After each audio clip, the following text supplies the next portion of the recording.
I'm Alex Doder. Make sure you try and speak into it pretty closely. I'm a visual effects artist, 2D, 3D generalist.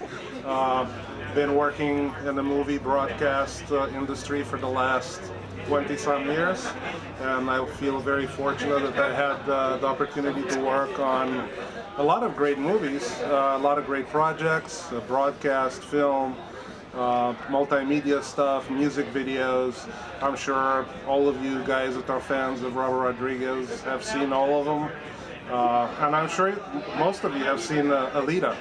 And what I wanted to show you is one of my contributions to Alita, which is the rocket hammer that the Dr. Ito wielded around. And, you know, I just want to share with you some of the things that usually are not seen in the books or in the making of. I'm going to show you actual production art, not the afterwards, you know, polished stuff, but the work that it's passed during pre-production to the art department to be seen for the director, for the producers to actually put eyes on and make decisions on the look and feel and the development of the movie. My talk is called From Sketch to Final Render, and I'm going to show you some of the sketches that I started with. So when I was invited to go to Lightstorm Entertainment after Alita got approved to move on, one of the first things I was asked to do is basically take over the design of the rocket hammer. And you know, like anything else, you have to start with a sketch, you know, an ideation. You brainstorm.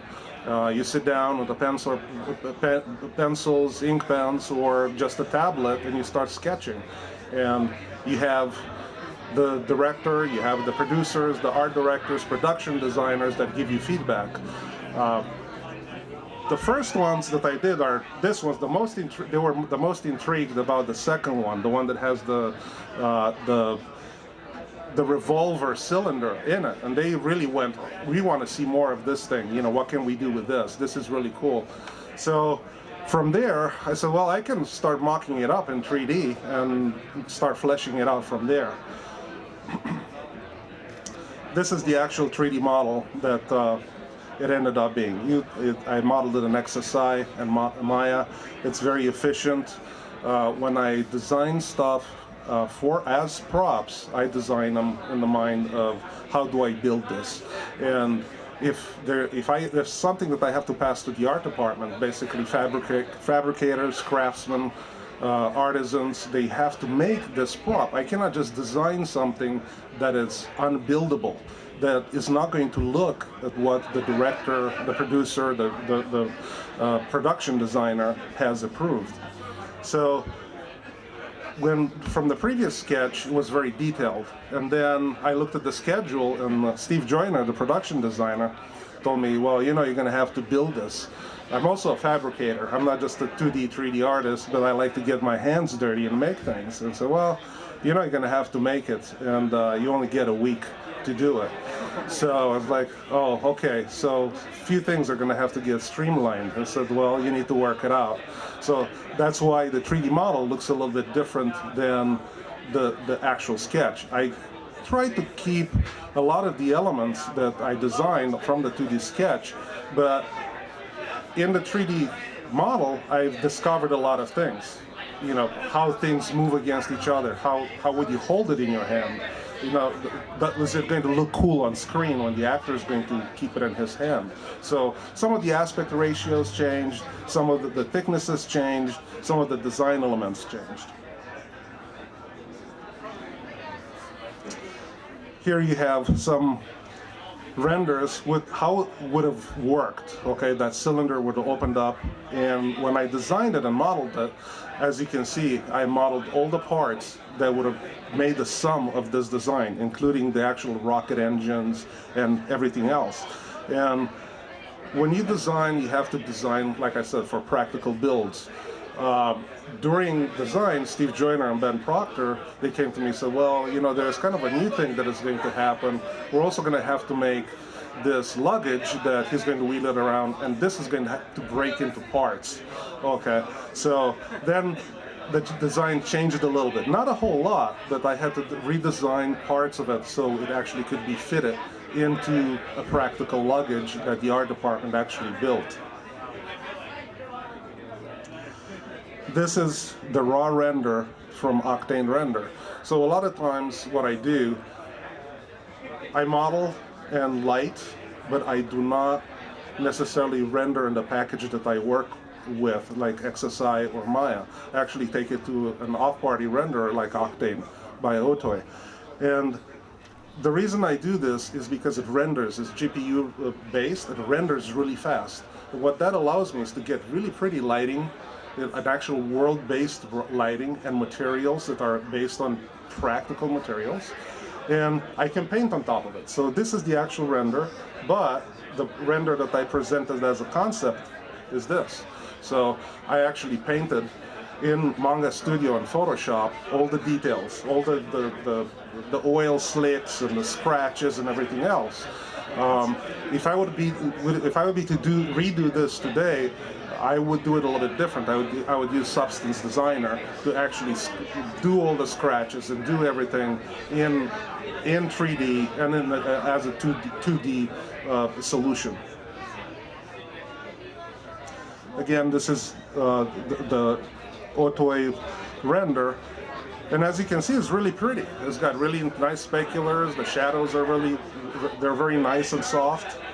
But once you add the scratches, it kind of brings it in all together, all the colors and everything else. And the reason I actually like to paint the color after is because the production designer may say, well, you know what, your red scheme, it may be cool, but if we use it in a dark environment, it may not look on screen as good as it could. So why don't you, change it to yellow or, another color or white or a different color scheme? That allows me to paint on a very good light base, something that is rendered really pretty and allows me to control all the layers and all the colors in a very, very quick timeline. Okay, so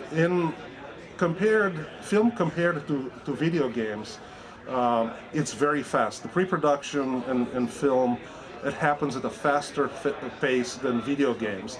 A lot of times video games take 4 or 5 years to get delivered.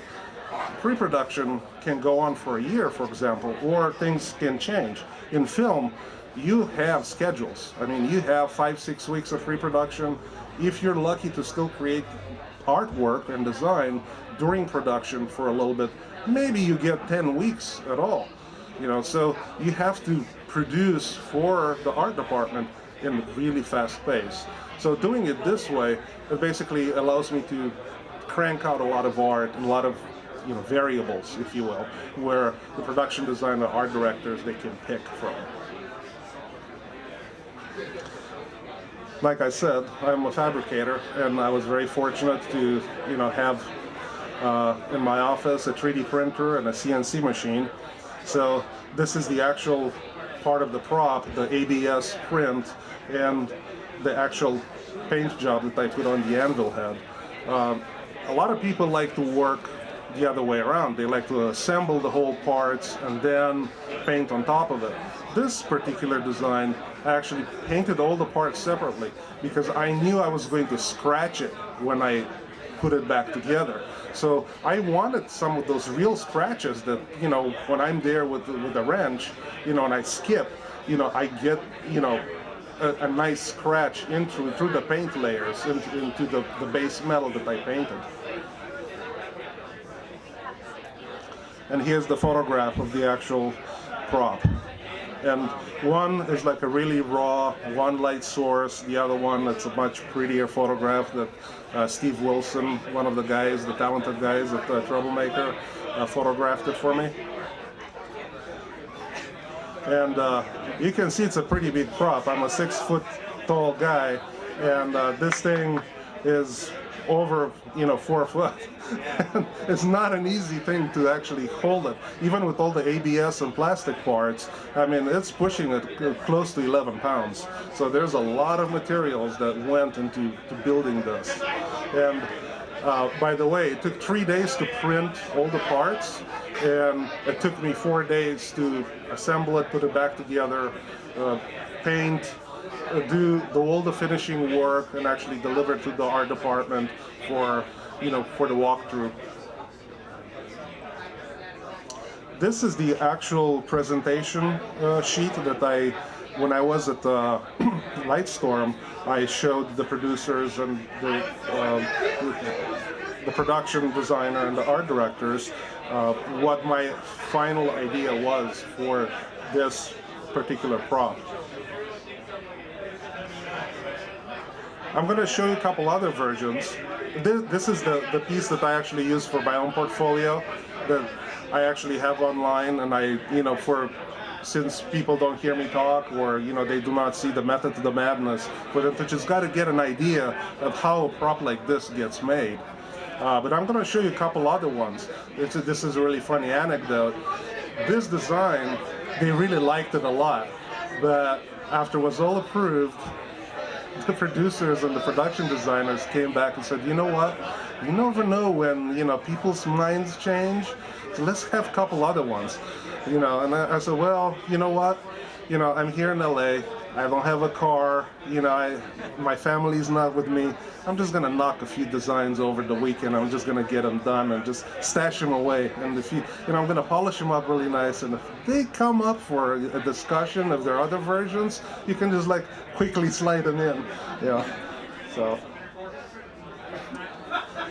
The one on the top, it's a different version head, and so the one on the bottom, you'll see the aspect and the look of it changes the actual prop, even if the rocket engine on the bottom one is the same. This is another one. I thought it would be really cool if there was a semi-automatic one, in my mind, Are these renders as well? Those are renders. Those are all renders, including a version that is more like a hammer instead of an anvil. One of the other things that I had the opportunity to work with, and this is not my design, this is a design by Jonathan Bach, a very well-known designer from Lightstorm. He's worked on many big movies, Transformers, Avatar, really great designer. And I don't know if you can see the mouse right there, that is the concept art that I was given to recreate as a 3D model and to basically prototype this motorcycle. The funny thing about this concept that it's photo bashed. And there's a new thing that is happening lately in the world of concept art. It's called photo bashing. Basically, you go online, you have a library of photographs, and you pilfer parts of photographs, and you make something out of them, which is really cool because you get photographs that have real-world lighting, parts that are really metallic. The problem with that is when the production designer or the producer says, okay, well, what did the other side look like? And the other side does not exist. So part of working from a photo bash concept, well, is really pretty. It actually almost an Escher's nightmare, because if you actually look close of this particular concept, there are angles that are impossible in there, and that was my job in this particular design. I had to visualize this in 3D and figure how all these parts fit together as a motorcycle that was going to be built, and by the way, was built here in Austin by PBE, and I had to figure this out, and I had to work very closely with the guys from PBE on how they're going to build it, and if the parts that I'm going to build in 3D are going to be able to either be CNC'd or actually printed. And of course, like everything else, you can see that it's a collaboration. The 3D render that I did, the one that has the blue background, was actually used in one of the illustrations that was used as art for the art department. these are my own designs that I collaborated, with PBE. As you can see, some of the parts on the one that has the black tank actually made it into the final design. So the final design of the motorcycle is a collaboration between Jonathan Bach, Shane Baxley, myself, and the guys, Steve Joyner, and the guys from PBE. When you build something like this, you cannot be a one-man show. It takes an enormous amount of talented people to put something like this together. And Weta had a lot of good things to work with, when they actually put in the actual CG wheel into the practical build. It was a lot of fun to work with, and it's very memorable, design that I'm very proud that I collaborated and I was part of, and I was asked to, help with. Yeah, it's a different design. We call this one the Goat. This looks a little bit more like a unicycle, but we were asked to, everybody at Lightstorm at that time, were all pitching in ideas and designs and different looks, maybe not for the hero motorcycle, but maybe for backgrounds or something else. The Centurions, they look completely different, in the movie. That was a Weta design, but this one was actually the very first one that Jay Park designed, and I feel very happy that I was able to prototype this in 3D because the legs actually made it into the final design that Weta did. And part of look development is taking, a 3D model, lighting it, rendering it, and dropping it into a real-world photograph to say, well, okay, will this color scheme that you have going over here, will it work at night? Will it work in this, when the gaffer turns on the lights? In that particular alley, will the CG department at Weta or somewhere else be able to match it? How will it look? Because you have to think ahead. You cannot just design for design's sake. CG, driven movie, it's a whole collaboration, and you have to think that when the camera's turned off, there's a whole department that picks up what you did. And a lot of that crew is not there. They move on to, a different project. So there's nobody there to answer questions. So what you have to do is provide as much what is called look development to the post houses to actually get inspired by it. And the post-production supervisor, the VFX supervisor, to have a lot of ideas to look from where they can develop their own look for the final visual effects.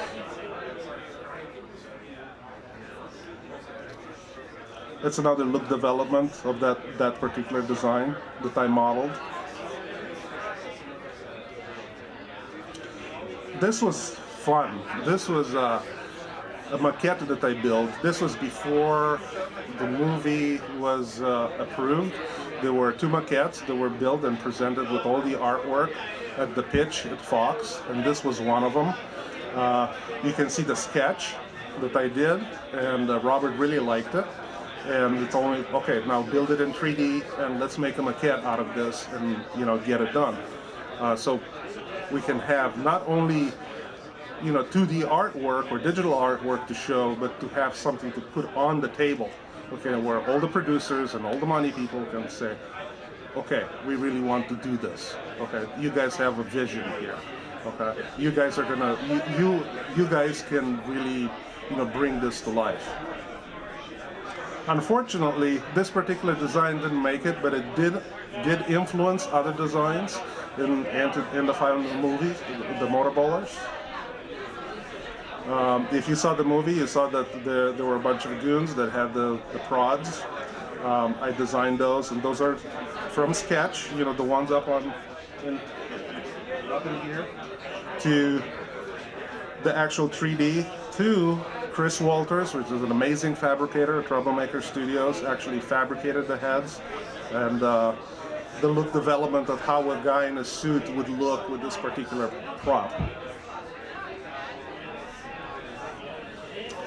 In the junkyard, when the beginning of the movie, when Dr. Ito is rummaging through stuff, there were a whole bunch of designs, a bunch of skulls, a bunch of, metallic garbage, discarded stuff. The part of the design that made it actually got fabricated was the eye, and Kit Casati and Sarah built an amazing prop. This right here is this particular design, but it's a 3D print that I actually painted for fun, for me, to see if, how close I can get. And like I said, from sketches, here are some of the initial designs that I particularly did, trying to stay very close to the manga ideas that were put forth and to the novelization. The final direction was a little bit different, but I know that I provided a lot of artwork and a lot of inspiration for all the other artists to come up with the final designs.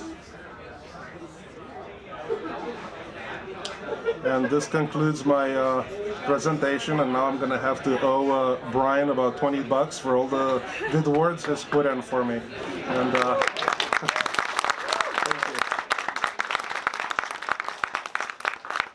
And if you want to see some of my art, you can Google me. I have a blog and I have a Wix site. You can see a whole bunch of art that I did over the years, from the Faculty to all the Spy Kids movies and Predators and Alita. So you can go visit my site and see some of my artwork. Thank you.